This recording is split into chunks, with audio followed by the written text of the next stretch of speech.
Okay, welcome. Thank Yeah, you for joining. My name is Jason Guyett,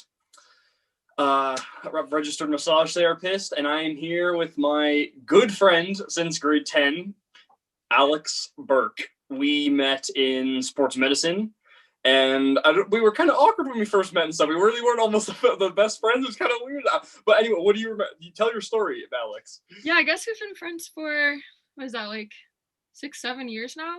Mm-hmm. And yeah, it's kind of funny that we met in sports med, just considering where our career paths are taking us. Yeah, I don't know, we were kind of awkward at the beginning, but then we had a very long car ride together.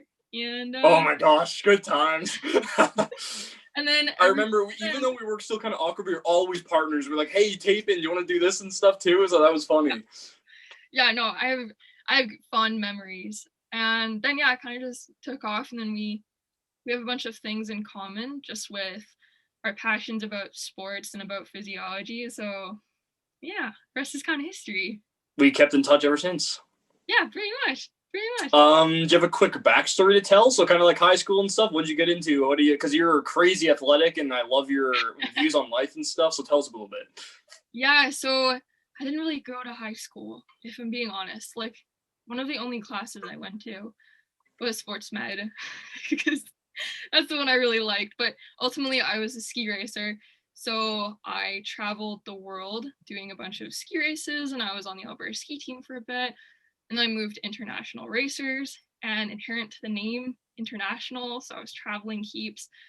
So yeah, I didn't really show up at school too much, but I had a really strong passion for athletics.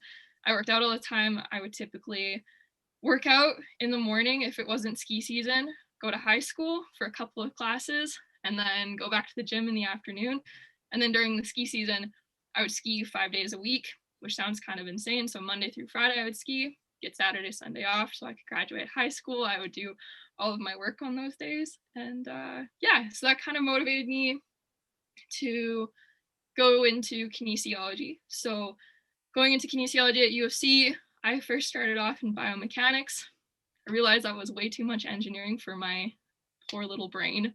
And then I switched into mind science because I thought it had a cool name. But then I thought about what career opportunities would be involved with mind science. I was like, oh yeah, I don't want to do research. I also don't want to work at a cafe for the rest of my life.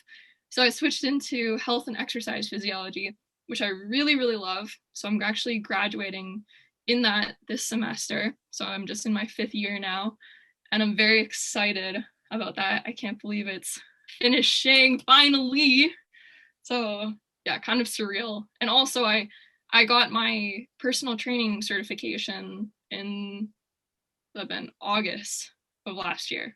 So I'm a certified personal trainer. So that's just kind of like a side thing, but no job opportunities too much for that right now just because of COVID, but kind of doing some stuff through Zoom, helping some of my friends out. So yeah, it's kind of just a bit about me. That's awesome. Like I said, it's so inspiring too with all the look, I mean, for me the big thing was not really jumping into second like education sort of thing, not really knowing exactly what you want to go to. A lot of people do it, but it's super inspiring to kind of, yeah, you're still unsure, bouncing around a little bit, but you still found something that you ultimately enjoy and stuff, because that's a big thing for people I would know. Yeah, And I mean, you're also in just huge other, like, again, you're starting to like ice climb and do some crazy stuff. You're huge. You're always in the mountains and everything. yeah. So I kind of, after ski racing, I stopped ski racing after my first year of university. So in my first year, I took the first semester off, and I was going to Sweden for some ski races in the fall. And then I only took 3 classes in that first year. And then the following year, I dislocated my shoulder. So all sports kind of took to a halt because I was really expecting after ski racing, I would just stay skiing recreationally. But then, yeah, with the dislocated shoulder, it's been a bit And of a, well, that was bad too. I'm not sure if it affected yeah, your labrum or anything, but I remember it was like the chronic, like we were joking, like the gust of wind kind of a thing would be. yeah, yeah. So I got to the point where like my shoulder was dislocating in my sleep. It was really hard to participate in a lot of physical activity.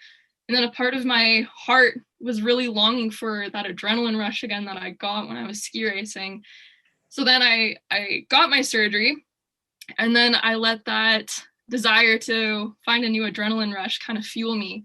So yeah, I got my surgery, I guess, in 2019, November 2019.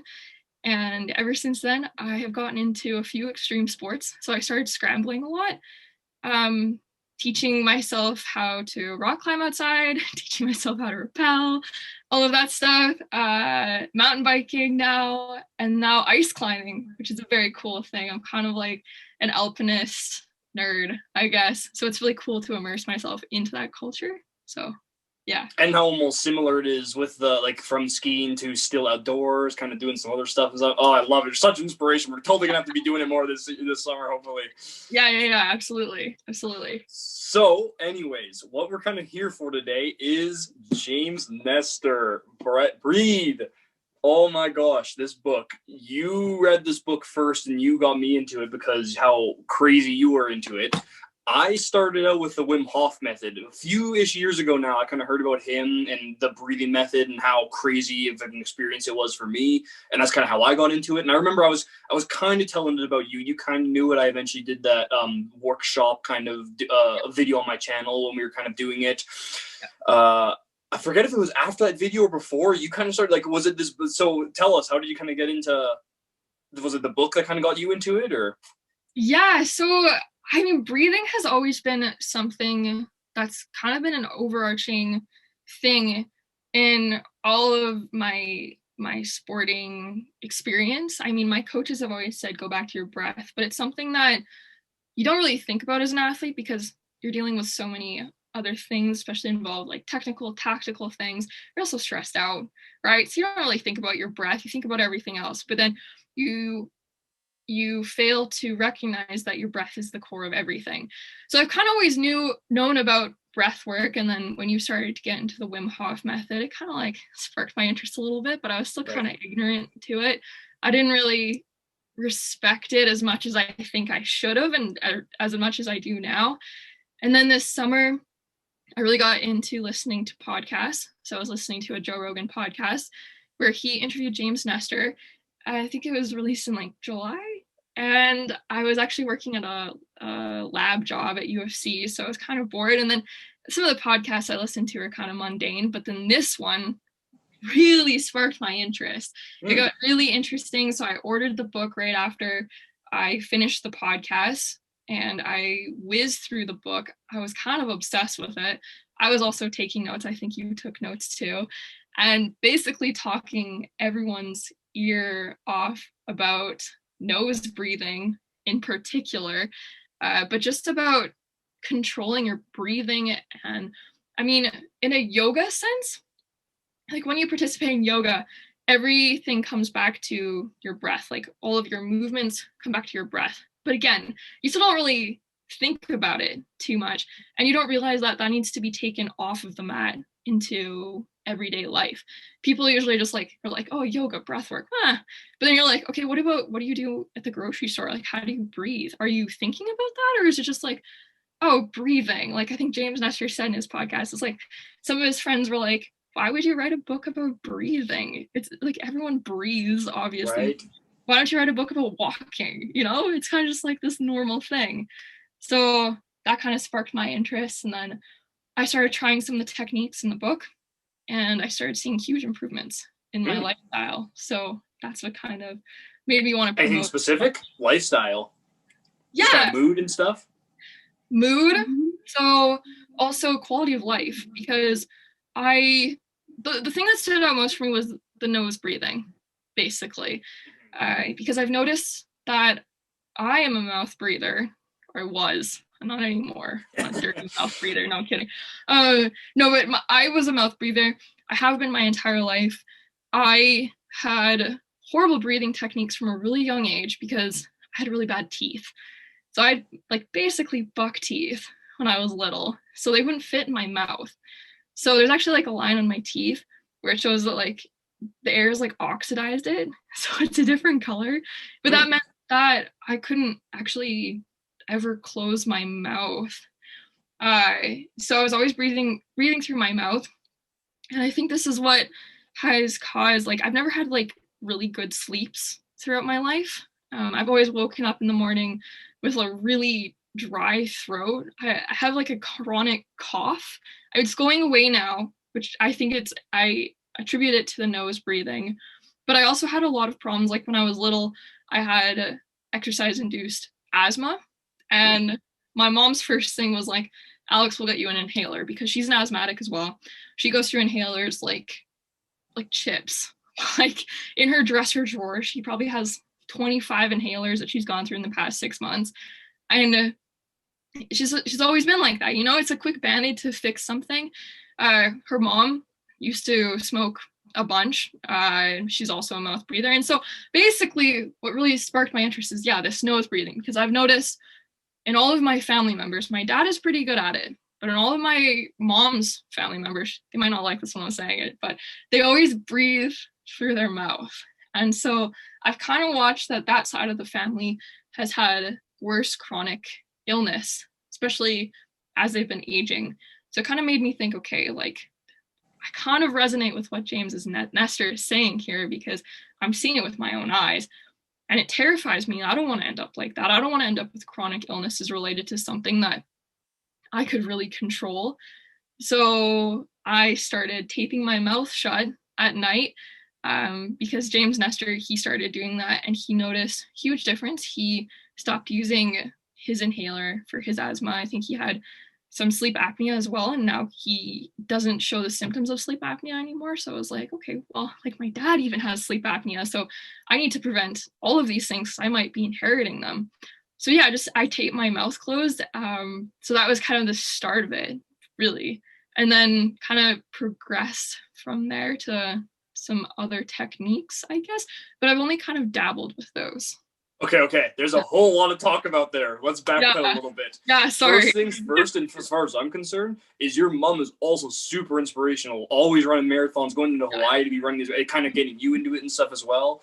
It's interesting. So, I mean, to me, that aspect of sharing off and wanting to share with your family all the time, like, hey, I have noticed that you do this, you know what? And it's hard to like, you know what? I think I have the key to maybe be helping you out. Do you want to try doing it and stuff? Like, it's kind of hard. Like, obviously, ultimately, they have to make that decision to, hey, do you want to try mouth taping at night? Do you want to try this sort of thing?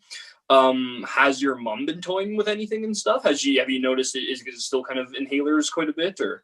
Oh, okay, well, it's hard when it's your family. I feel like there's less respect, you know? Yeah. Like it's more difficult.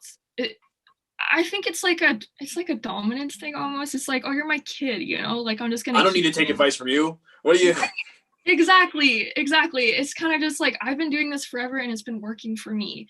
But little does she realize that I've actually seen her health decline. I think it's because it's been happening so slowly for her over such a long period of time. You don't see it, right? But from the outside, I can see like she's using her inhaler like 5, 6, 7 times a day.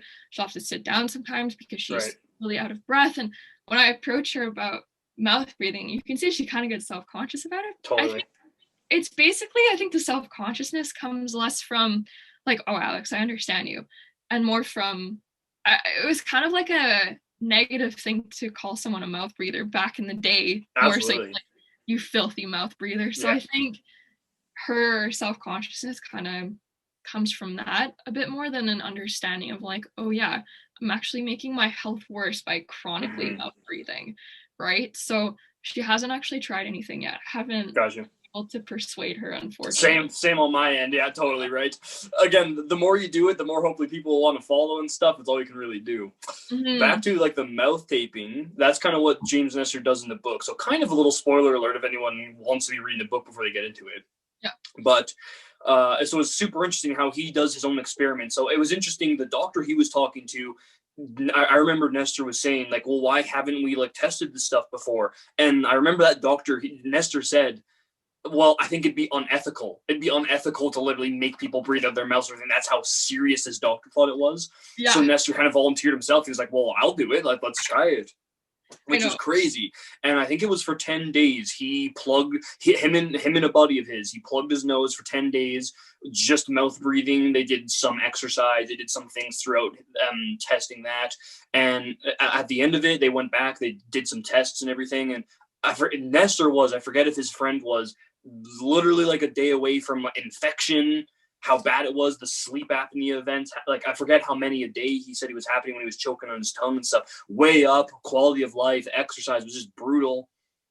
And then after they did the 10 days with nose breathing, which is kind of when they started mouth taping, I think, to encourage nose breathing at night, because the breathing through your nose is absolutely insane, the difference it makes. So they needed to make sure of that at night. And the sleep apnea events went down to 2 or less a night, sort of a thing. Crazy difference in sleep and stuff. So that's what Nestor's talking about in the book and stuff. And so then he got you mouth taping and stuff, and he noticed differences you noticed and stuff, like you were kind of saying, like mood, quality of life, and everything. Yeah, no, totally. And isn't that crazy that it's it really unethical? It's unethical to put just normal citizens through an experiment where they have to purely mouth breathe for 10 days, which I would say ethically, like, it's interesting. Like, I would say so many people already do that, and they probably wouldn't notice. People wouldn't think twice about it. Right? Yeah. They would just be like, oh yeah, they might notice it sometimes because they're like, my mouth is quite dry, right? But on a whole, like, I don't know if they would really notice a difference. That's just what blows my mind. And what's also really crazy about that is, so he mouth breathed for 10 days. And I think it also said there's some cardiac events happening, actually, because his heart rate was increasing quite a bit, because when you mouth breathe, you're over breathing, right? So you get a lot of vasoconstriction. This is kind of sciencey, but you get a lot of vasoconstriction, and that really impedes your cerebral blood flow. And that is what's causing like those headaches that he would have been experiencing. It would cause an increase in heart rate. So his resting heart rate, I think, was like wild. I'm pretty sure it was like above 100, which is overworking your heart like crazy. And then that can spiral down to so many other problems. So right. That's why it's unethical, but it's just. And that's the major problems. I remember some of the notes I was writing, like he was saying, so chronic sleep, the vasopressin, it's not secreted normally. So the kidneys will release water, which triggers the need to urinate alone and signals the brain that we should consume more liquid. So there's peeing more at night because your brain thinks you should and stuff. You're digesting, you need more water. You're thirsty, you'll be needing to pee more. I think that was but like that, I mean, alone, that was one of the things not major down the road of all these conditions you're establishing right away when people are like, oh, I get up so often to pee and stuff. Who would think I need to breathe differently to pee? Like, no, it's my bladder, it's an issue, this and stuff. And like, no, like, it's all connected to the brain and stuff and breathing. Like, what? I know so many of those problems. That's just what blows my mind. And that's why, like, I'm so excited. Hopefully I'm looking at physiotherapy as a career path, and I hope that I can influence people through my profession eventually, or even as a clinical exercise physiologist. I can incorporate breathing into some of the management techniques for diseases and into some of the treatment techniques, because so many people want to slap that band-aid on an inhaler, for example, and be like, oh, it'll treat your symptoms until you die, basically. Your life won't get better, but it won't get worse right now. Mm-hmm. So like, if breathing was added into the list of treatments more often, blows my mind that it would fix so many things. But honestly, like, little conspiracy theory, like, I honestly think it's not picked up by doctors as much, just because of the relationship with pharmaceutical companies and absolutely the amount of money that can be made with that, and the amount of money in healthcare systems. Because not only pharmaceutical, if you can hook up to this machine that pumps air into you and stuff, you don't need that as well. Yeah, it's kind of like a side thing, but it's kind of interesting. Remember those oxygen bars that used to be a thing? No. Oh yeah. Oh, sorry. Yeah. I was thinking literal bar. No. Oxygen bar at airports and stuff, like Nestor said. Airports. Do you remember that? And it was like, it's a hoax. It's pretty much a hoax. Like, if you super saturate yourself with oxygen, it literally does nothing. And if you give yourself, like, let's say like 80% oxygen, between like 80 and 100% oxygen, you can actually create free radicals in your body, which can induce things like cancer. So it's kind of funny that it's like people are like, more oxygen is good. It is, but it's interesting how companies make money off of these hoaxes, right? Exactly. And it's like Because inhaler. it sounds good. Oh, more oxygen. Oxygen's good, right? Yeah, exactly. And inhaler companies probably think the same thing. Yeah. Right? It's like, oh, I know there's an easier fix, but I make pretty good money off of this. That's exactly some of the notes I had here. How they're saying, like, and I think they're finding through some studies that the only time that was good, I think, like Nestor was saying, is if you're high altitude. Like if you'd bring oxygen climbing Everest and stuff when there's literally not enough oxygen in the air, sort of thing. Other than that, like a lot of the conditions and stuff where it's like, yeah, let's get you some oxygen for the surgery and stuff. It's like it's unnecessary almost. Which is, again, weird to think about in our Western medicine and stuff. It's like, oh, have they put you on oxygen? Yeah, that's another thing, actually. That is really interesting, especially because there's a lot, like, okay, let's say like emphysema, you're put on oxygen. Obviously, like, your lungs aren't working to their fullest capacity. So, yeah, we need to work on that. But also, like, how are you breathing? Like, what is your breathing technique? Let's work on that simultaneously while you're on oxygen. And like, I'm not a doctor, so there's probably some underlying thing that I don't know about, but just from like the surface, it kind of seems funny that, because like my grandma, she has emphysema. She was a chain smoker, basically, right? Mm-hmm. So she got emphysema. Her lungs are really messed up. She had one breathing technique session with a physiotherapist right when she got diagnosed. That's it. Other than that, she goes through like 3 or 4 oxygen tanks a day, and that's how she lives. She can't be away from it. She's away from it. She'll start doing her, like, even though hyperventilating, which is interesting, hyperventilating actually it doesn't let more oxygen into your body, right? It's all about is that what we're talking about next? Like carbon dioxide instead of yeah, carbon dioxide, how important it is. Yeah. Do you remember anything of that you want to be talking about? Yeah, no, carbon dioxide, let me tell you. Yes, please do. It was so fascinating to read about. Yeah, so carbon dioxide is so underrated, and a lot of people see it as a really dangerous substance. Exactly. Again, Western medicine. Oh, you need to breathe more. You need to exhale. Like, oh. Yeah, like there's even been some crazy stories. I think I heard on the news, like some people were worried that the masks for COVID-19 exactly cause you to breathe in too much carbon dioxide. Yeah. I was like, excuse me? Anywho, carbon dioxide is super important, and it really helps with getting that oxygen uptake. So you have to have like the offloading of carbon dioxide for there to be an effective use of oxygen by the tissues and the organs that need it in your body. So yeah, carbon dioxide, get stoked about it, okay? It's really, really important. I had a train of thought and I lost it. I don't know if you want to add anything else to the carbon dioxide. I mean, I was writing some notes without actually reading like all of it. It was just crazy how carbon dioxide also had a profound dilating effect on blood vessels, opening those pathways so that they could carry more oxygen. So it was what really stood out to me during the book is I think some of the panic attack stuff Nestor was talking about with breathing.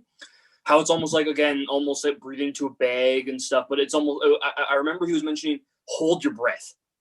If you kind of hold your breath and just kind of slow it down a little bit, getting more CO2 and stuff, kind of focusing more on that.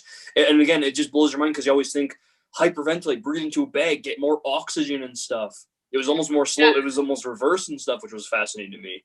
Yeah, because when people are hyperventilating, they typically say, I can't breathe, right?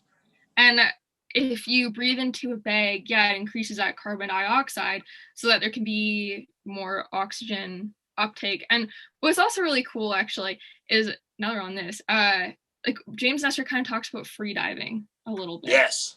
And training for free diving, right? And so not even training for free, training your retention of oxygen sort of thing for free diving. So it's insane some of the stuff people can do. And basically that to increase your potential to hold your breath longer, you have to get your chemoreceptors used to a certain concentration of CO2.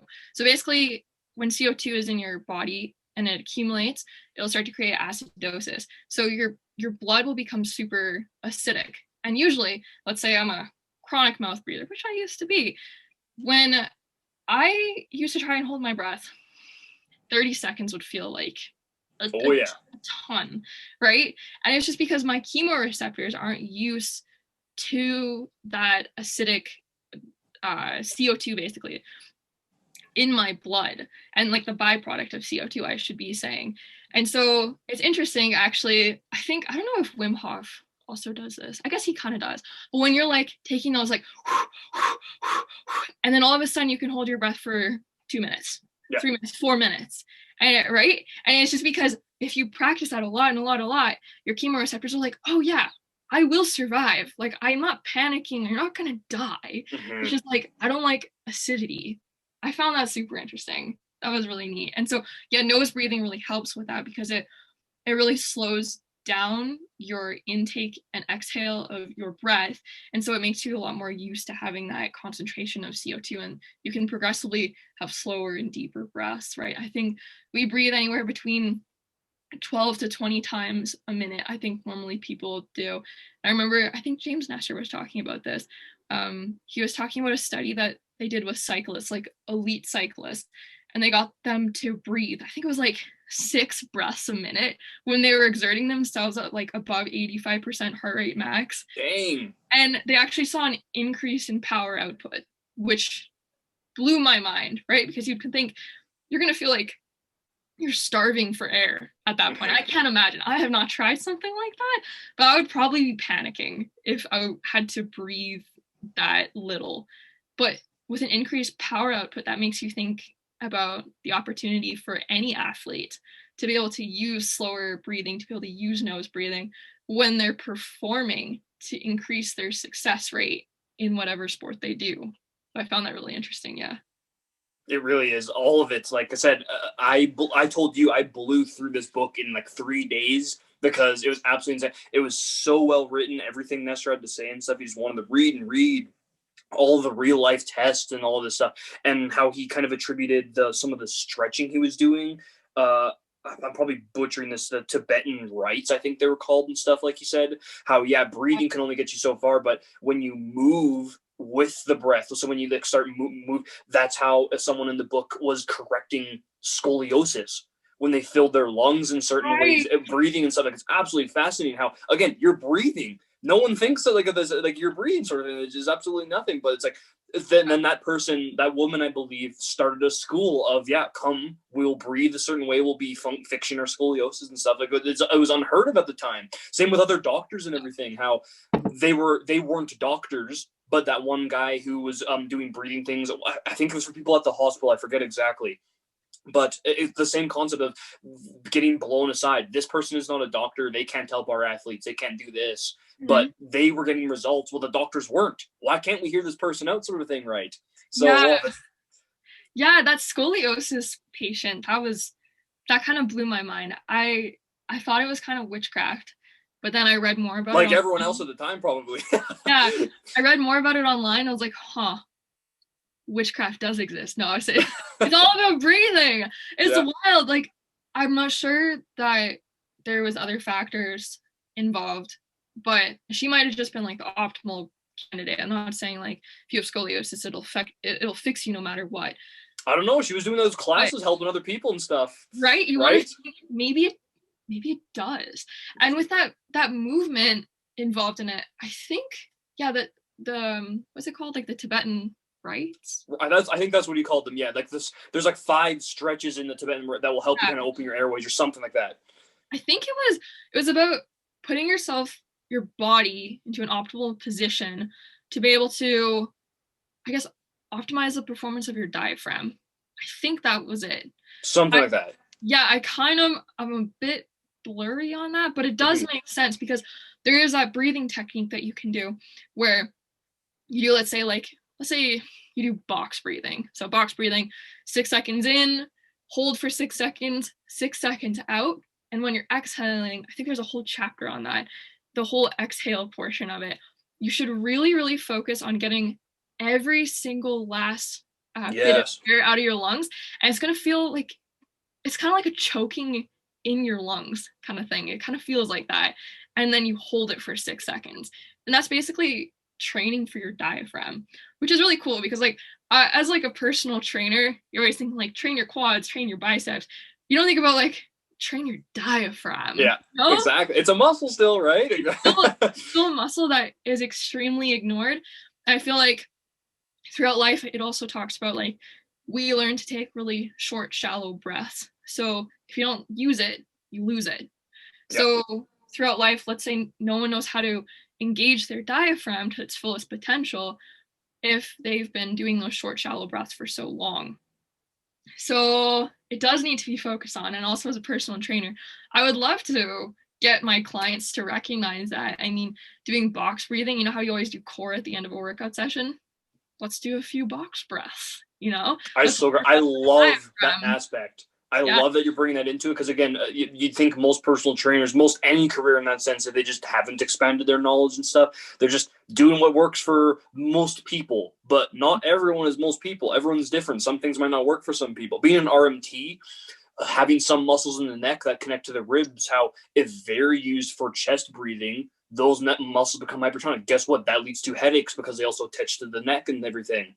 So, like that's if you're not belly breathing, diaphragm breathing, how if you're doing that instead, how just the repercussions go like again either up the chain, down the chain, both. Like, Yeah, I remember when you were practicing one time, you were giving me a massage and you were massaging like the muscles underneath like my jugular. longest coli. Yeah, that was phenomenal. Like, those are things you don't think about that are tight. And then when you started doing that, I was like, oh my gosh, I completely ignore these muscles my entire life. And they need some tender loving care because they're so tight. And I'm sure like that must affect your biomechanics of your breath work as well, I'm sure.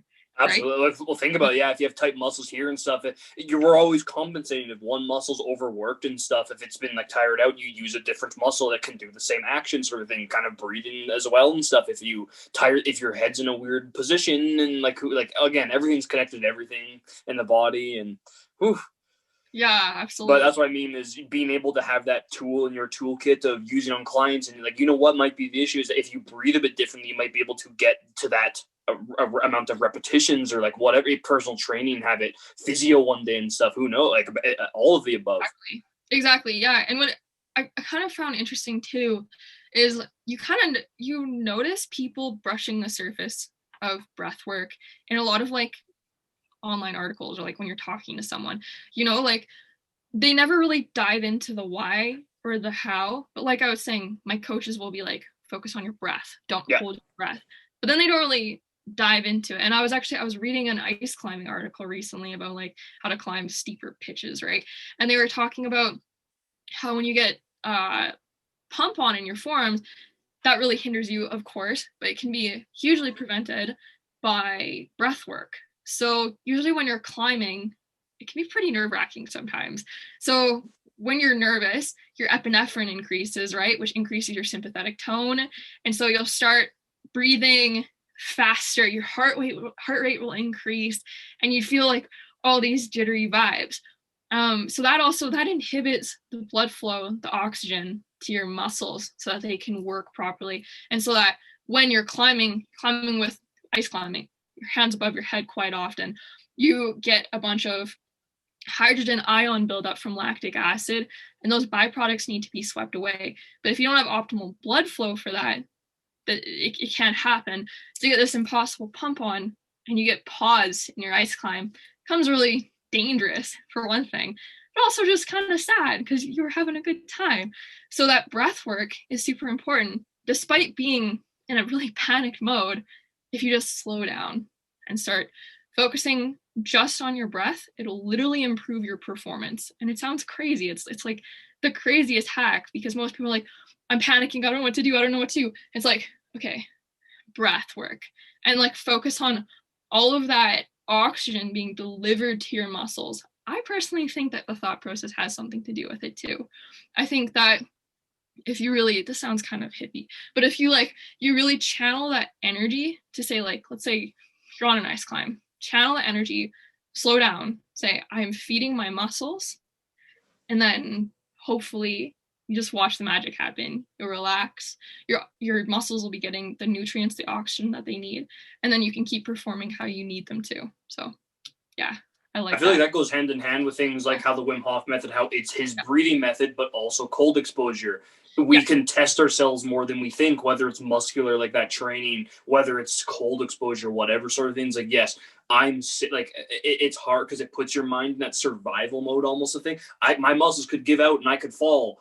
I'm in the cold, I might get hypothermia and die, sort of thing. But it's just collecting yourself and I'm okay. I'm in the now, sort of thing, and that meditation state almost there. Exactly, that relaxing stuff goes hand in hand. Exactly, you love Yeah, that. and I think James Nestor kind of touched on it, but only briefly because I think it's really complex. But the art of tumo and how he Yes. was saying like you think about a fire inside of you as you're doing these breathing techniques, and this is what can make people like Sherpas in Nepal and like Pakistan, Mm-hmm. India.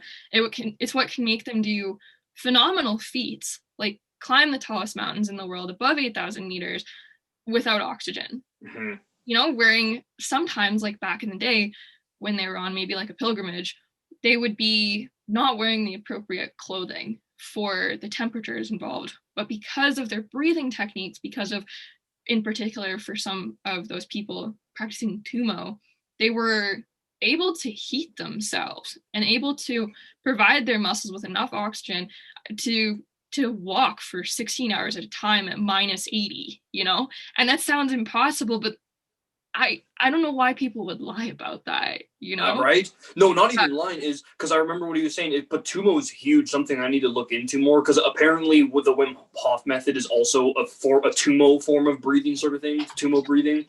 But one of the videos I was watching with him is how one of those monks or whatever they were is, and I think this was on Joe Rogan's podcast, of not even separate. Joe messed it up. He thought it was the separate hands. In the same hand, they controlled different temperatures in different yeah, parts of the same hand through their breathing methods and stuff. that And that was goes exactly like what you were saying, is that temperature control and breathing and just being focused and everything. Oh man. yeah, and they kind of also touched on because you think like, oh, there's this wonderful hack to life, to longevity, to quality of life, to be able to do basically superhuman things like different temperature in different fingers. Like this one could be freezing and this one is Right? above normal body temperature. Like that's wild. Why don't more people do that? And then you start to think, oh, because society's pretty lazy. Like when you Yeah, it think takes about it, work. yeah, we want, but like humans as overall, we kind of just want the easiest way to live. And if it means we don't live another 5, 10 years, it's like, I lived, fast, conveniently. So the thing is with these breathing techniques, they might give us superhuman powers, but it also involves a lot of concentration, a lot of sacrifices to other aspects of life that you kind of have to balance. Like, what are your priorities? Are my priorities this Exactly. benefit? We ultimately make time for the things that are important to us, is what you have to come to. Yeah, exactly. And despite these Sherpas, for example, like being able to do these amazing things, like I want to be able to do it, but do I want to meditate for sometimes Dedicate 18 my hours whole a life. day? You know, like do I have the concentration for that? Do I have the focus for that? I don't think so. Not me, someone else, hopefully. I hope we can see someone else who is like with his name. He was the guy who could, Swami Rama, I think is his name. Swami Rama, he was the guy who could change the temperature Right. and I hope we can see someone who can replicate that eventually, but no one's been able to dedicate that much time to these breathing techniques to see such amazing outcomes. So yeah, I hope there's someone out there that can commit to that. Yeah, Right. it won't be us. We're You never dabbling know. with it. I mean, I don't know. It's just like Nestor says, like if we like, I'm pretty sure it's not, or like you don't think whatever your career is going down. I think he's a journalist or something, but you don't think, yeah, I'm gonna be like a breathing nerd. Like same thing with me. Like I'm gonna be a foot nerd, but like you just like if you told your younger self that's like what I'm gonna be like a breathe, like no, like oh, that's so bizarre sort of thing. It's weird the path Totally, life takes us on and stuff. totally. So we've been talking so much about the mental aspect and kind of that. Let's talk about the structural. how things like, so I've heard about mewing before, MEW, about having a Dr. Mew or something, I want to say, which I didn't know that it actually came from the Dr. Mew. Nestor actually met with them themselves, which was crazy because I've heard about it, but I haven't looked too in depth with that. Basically, how the tongue kind of rests on the top palate, and that's almost how it should kind of rest, pressing your how it will completely change the structure of your head. How there is, just like there's sutures in our head, Nestor explains, there's a suture on our top palate, which can completely change the bone structure of our face. And I mean, the amount of humans are like the only ones with this small mouth like that will choke on our own tongues and choke on food and stuff. Like if a leopard choked on food, that wouldn't be a very good evolutionary. Like it's like, oh no, they're choking on a lamb leg or something. Like no, humans are the only thing. Our mouths are getting smaller because of the soft things we're eating these days. It's always smoothie, avocado, all this stuff, as opposed to chewing on each side of the mouth and literally giving ourselves what was it, more, do you remember?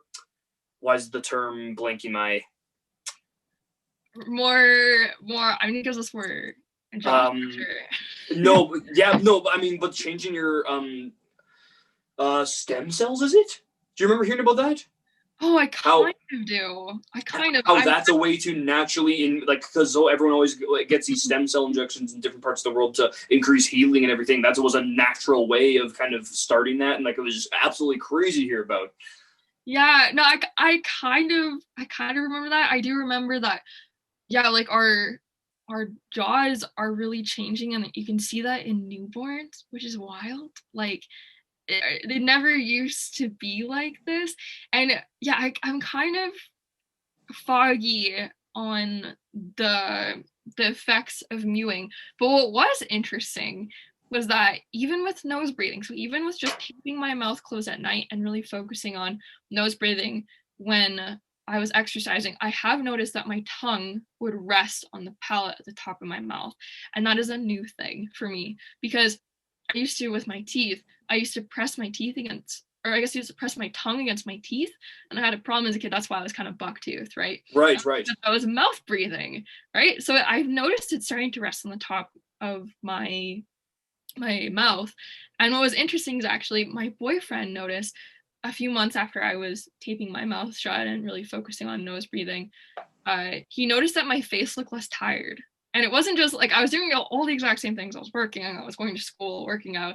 And he's like, yeah, you're like, your face looks fresh, like it almost looks younger. I was like, oh my gosh, I don't know if I look old because I'm only 23, but but it just looked like my face is more perky. And also I don't really get bags underneath my eyes anymore. I don't know if that's part of it, but yeah, I used to get like really puffy bags, and I don't anymore since doing this. So That's so interesting.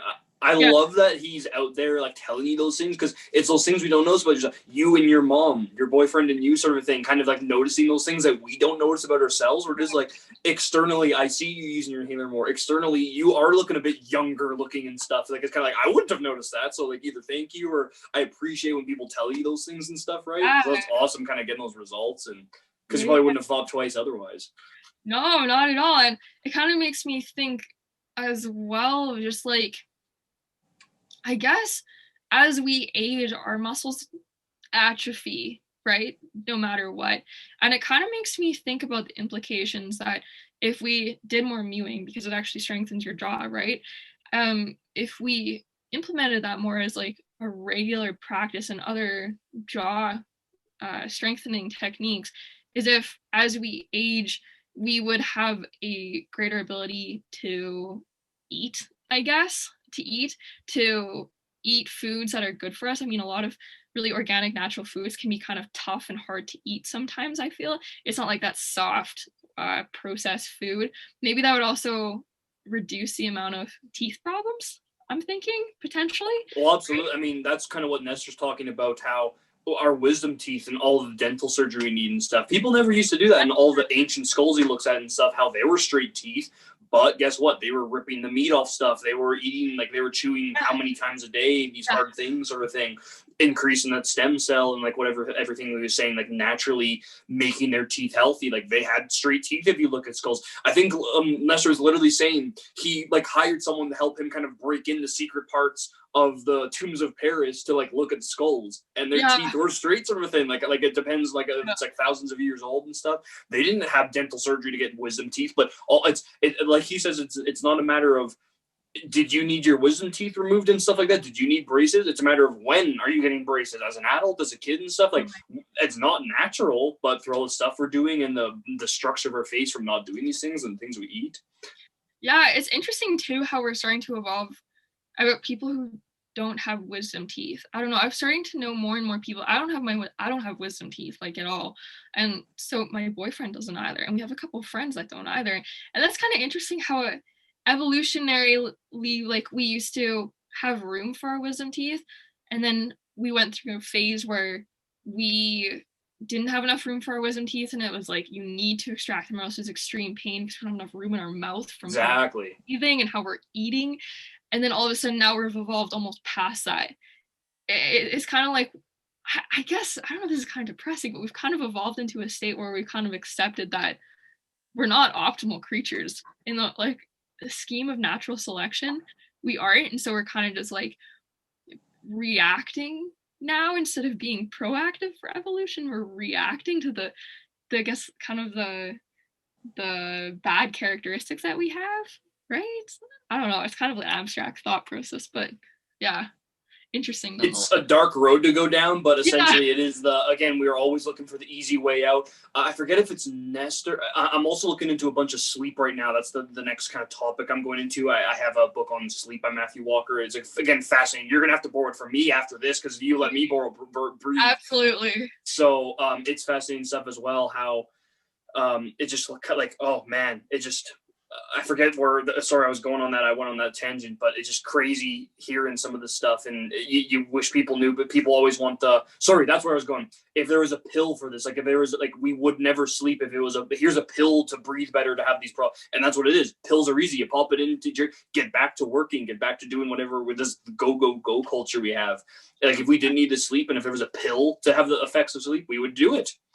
But yeah, everyone always wants the easy way out and stuff. But yeah, with sleep, it's super interesting. I only know a bit about it, just because my friend James Cox, he we're gonna have to get him on here one of these days. Yeah, no, definitely shout to James of Canada. But yeah, he knows quite a bit about sleep, and yeah, it's interesting because like our brain is neuroplastic, right? And I remember this thing. It was if we don't sleep before midnight. I don't know, there's something with midnight with our circadian rhythm.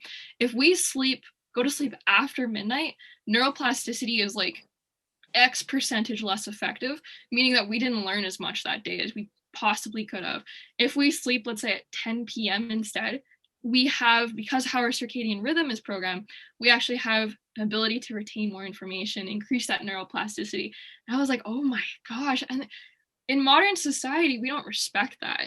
As a university student, right, as any student, sleep is not a priority. Like, if you're like, I can get 4 hours of sleep tonight, you're like, yeah, that's horrible. Like, what are we retaining? We're paying this money to learn, but then they give us too much work to actually learn because we're not sleeping. Exactly. Well, that's the mental side of it. Think about muscles.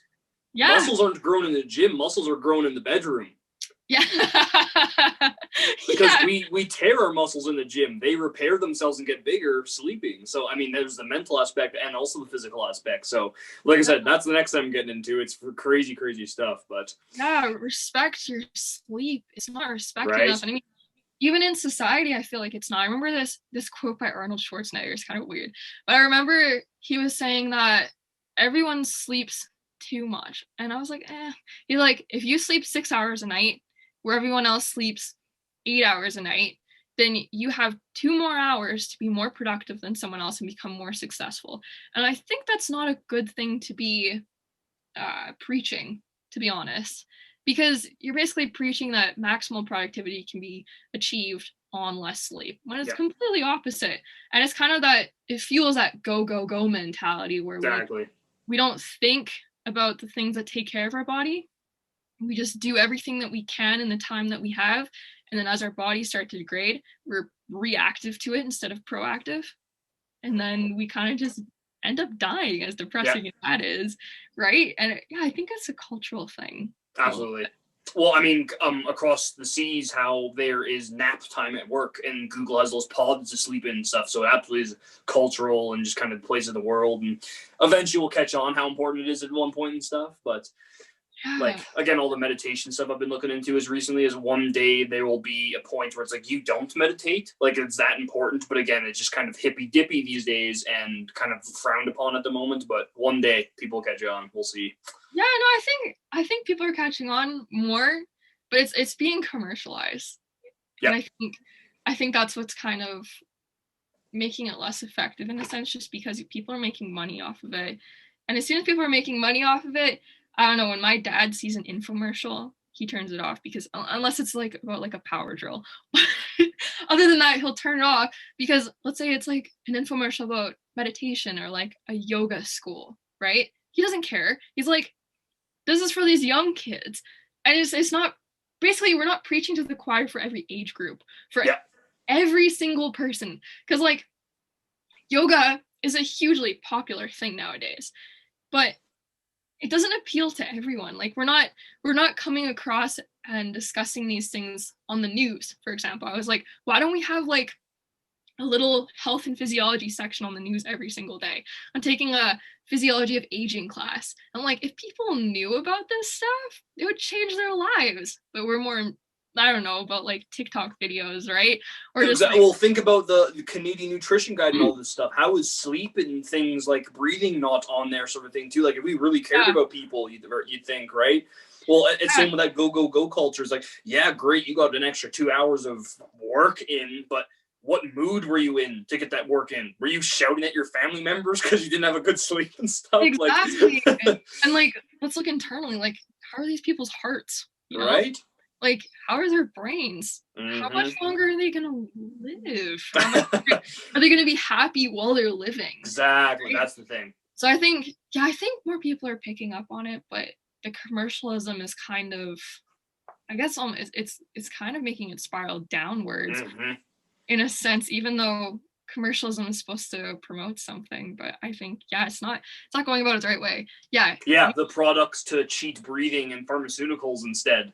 yeah, yeah. I honestly think it would be fixed so much if, you're right, putting on like the like a health food guideline, Yeah, right? Or more personal trainers discussing it as a massage therapist to your clients if they get kind of talkative. right. If it kind of goes down that health and wellness route, just slide that into the conversation. Mm-hmm. Make it become a normal thing. Like, instead of just like, how was work? I was like, how'd you feel today? Like, Yeah. did you focus on your breath today? That kind of Oh, thing. I love that. You seriously know how much I love that. Jeez. Yeah, Yeah. exactly. I think that's the conversation that needs to be had more. Yeah. So, anyways, there's so much more I want to talk about, but like I said, the book gets into so much more other experiments that I found that fascinating. That like again, I just couldn't stop reading and writing it down. It was just fascinating. But so that's why, like, totally recommend this book. I thank you so much for lending this to me and stuff. It was so good. Your Instagram post and the wise words of Nestor. Breathe for about 5.5 seconds, then exhale for about 5.5 seconds. That's 5.5 breaths a minute for a total amount of 5.5 liters of air. And again, it's just so powerful. And we need to almost focus, like slow down. It's not about breathing more. It's about control. Again, that balance of oxygen and CO2 and just, oh man, Yeah, any kind of, that 5.5, that kind of makes you think how perfect physiology is, just without us right? thinking too much. Yeah, I find Slow that down. Don't amazing. think about it too much. Just do. Have Yeah, you heard that quote? We're becoming more human doings than human beings. We just need to be sometimes. yeah, flow state, achieve your Yeah. flow state. I love that. So, putting you on the spot and kind of, it can be about the book, whatever. Do you have any favorite quotes? Any favorite kind of last minute thing you want to end on? Anything you live by and stuff? I always like kind of asking people. Mm, I would say, what do I live by? I live by breathing instinct. I guess. That's like the main thing in my life, breathing your instincts. So like that gut feeling that you have towards anything, just follow that, chase that. If you feel like, it could be in a sporting environment, it could be just in your everyday life. If you feel like, I need to slow the heck down, that's what my gut's feeling. And then a part of you is like, no, no, no, I'm going to push through it. No, no, no, no, take a moment, respect that thought process, and say, okay, what does my body need then? Because your body is your vessel through space, right? Through space and time. And it's only very, very temporary. So you need to optimize that time. I mean, as a hopefully one day physiotherapist, hopefully one day as a clinical exercise physiologist, I want to make sure that people are moving as long as they can for into their 90s would be awesome. I would love to see people rock climbing into their 90s. I would love to see people running into their 90s. And some people do. And honestly, I think that attributes to them listening to their instincts, listening to their gut feeling, listening to their physiology most of all. I mean, I have a grandma right now, she's 95 years old. And I asked her what her secret was. She said, I listen to my body. And she said, if I feel too tired one day, I say, Marguerite, you're tired. That's okay. You don't have to do anything. And I respect that woman so much. And I honestly think that's why she's lived so long. So yeah, follow your instincts, everyone. I love that. Age is just a number. There's 90-year-olds running marathons, or I'm always saying this, there's 20-year-olds with knee pain and stuff. Like, yeah, absolutely. Yeah, take care of yourself, please, in every way. And move. Even though if there's university students that watch this, make sure that you move. Please. Sedentary behavior is not good. And I'm not lecturing you, but it is so important that you keep moving, because movement is a blessing in life, and it is the most fun thing you will ever do. That's and it will help you learn. You need those movement and it'll help you learn. You can learn more after. Endorphins. Yeah. Awesome talk. Thank you so much for being here. Yeah, absolutely. Anytime. Till next time. I'm sure we'll have another topic to talk about at one point. I hope awesome having you on here. I hope so. Yeah, thank you so much. This is really fun, actually. Awesome. Till next time. Thanks so much. Yay. Thanks for watching, guys. Peace. Bye.